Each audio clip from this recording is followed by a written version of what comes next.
जी हां, बस्तर दशहरा की बात कर रहे हैं। जगदलपुर में होने वाले इस पर्व में शामिल होने के लिए इलाके के लोग सब काम छोड़ देते हैं। खास बात यह है कि इस दशहरा में रावण का वध नहीं होता। तो फिर क्या होता है इसमें खास, आइए देखते हैं।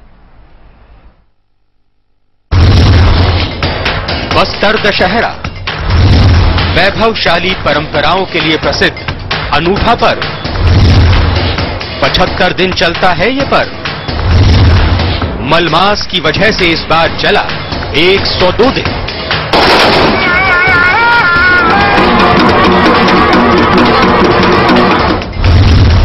विश्वविख्यात है बस्तर दशहरा। जी हां, अपने विशेष अनुष्ठानों के लिए जाने जाने वाला बस्तर दशहरा पूरी दुनिया में विख्यात है। वैसे तो हर बार ये 75 दिन तक चलता है, लेकिन मलमास के चलते इस बार ये दशहरा 102 दिन तक चला। इस दशहरे में रावण नहीं मारा जाता, लेकिन इसमें होने वाली कई रस्में हैं जो इसे खास बना देती हैं। बताया जाता है कि शक्ति पूजा के रूप में इस पर्व की शुरुआत बस्तर के चालुक्य वंशीय महाराजा पुरुषोत्तम देव ने सन 1408 ईस्वी में अपने राज्याभिषेक के साथ की थी। तब से लेकर अब तक ये जनश्रद्धा का प्रतीक बना हुआ है। बाद में इसी वंश के नरेशों ने अपनी कुलदेवी मणिकेश्वरी की प्रतिरूपा माई दंतेश्वरी को बस्तर की जन जन की आराध्य बनाते हुए यहाँ रहने वाले सभी जातियों की निष्ठा और भक्ति भावना से इस पर्व को जोड़ दिया।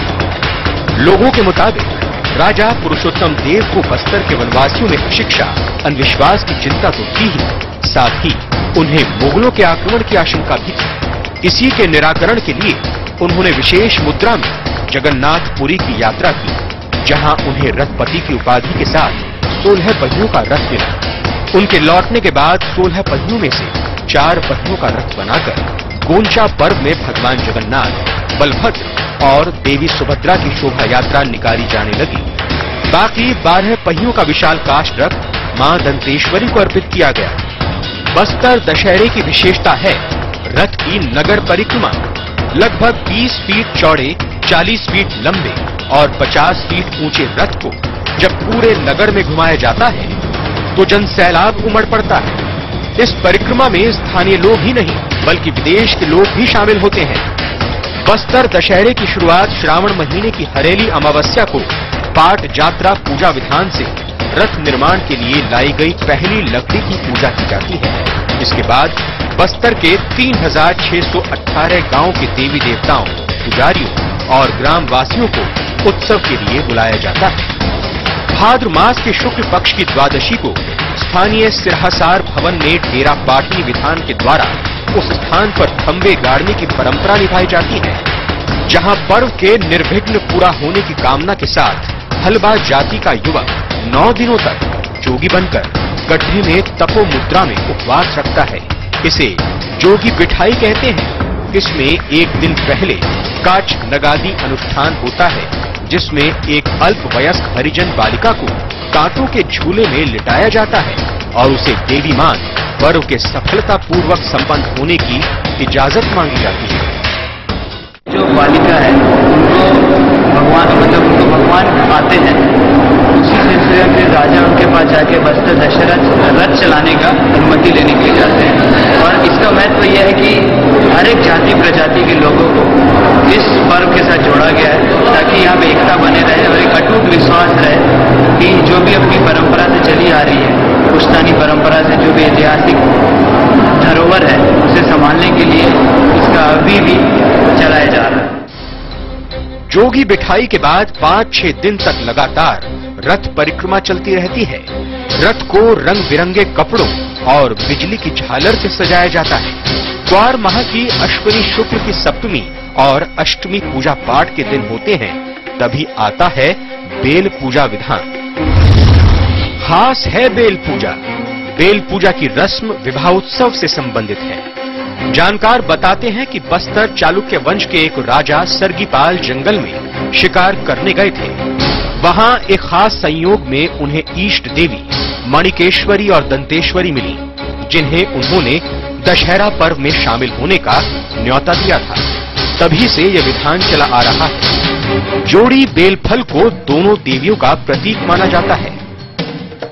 सब सामग्री लेके गए तो उन्हें ऐसा पता लगा, देवियां हंस के बोली हम आपकी इष्ट देवी हैं, देवियां हैं, हम आपसे ऐसे अटकेलिया किए। तब राजा ने उनसे माफी मांगकर दंडा शरण पढ़ कर उन्होंने न्योता दिया और बोले कि हमारे दशहरा पर्व कल से चालू हो रहा है, तब अष्टमी का आप लोग आके दशहरा कार्य को पूर्ण कीजिए।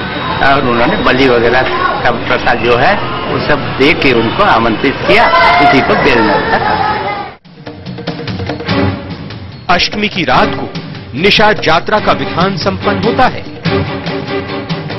बस्तर को दशहरा के में जो निषाद यात्रा का प्रावधान है, इसमें क्या है कि आज 9 दुर्गा के जो है 9 रूप होते हैं, 9 रूप के लिए 9 भोग बनता है और भूत पिशाच किन्नर के लिए 3 भोग बनता है। इस प्रकार का 12 भोग बनाया जाता है हमारे यहाँ। और 12 भोग जो है आज 12 गांव के लोगों के द्वारा उसको कांवड़ में जो है उसको हंडी के साथ लेकर के निकलते हैं और जहाँ निषाद यात्रा का स्थल है उस स्थल में जाकर के उसको वहाँ भोग चढ़ाते हैं। निषाद यात्रा के बाद मावली परघाव, नवली की रात्रि को मावली परघाव मनाया जाता है।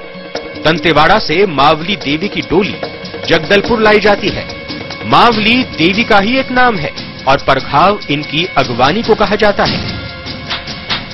मावली परघाव एक बहुत ही आकर्षक, महत्वपूर्ण और बड़ा लोकप्रिय एक कार्यक्रम होता है, जिसमें दूर दूर से गांव से देवी देवता आते हैं। और यहाँ पर दंतेवाड़ा से जो मावली देवी की जो डोली लाई जाती है उसको राज परिवार के लोग और पुजारी दंतेश्वरी मंदिर जगदलपुर के लोग ये सब मिल करके उसको यहाँ पर लाते हैं दंतेश्वरी मंदिर में और उसको रखते हैं।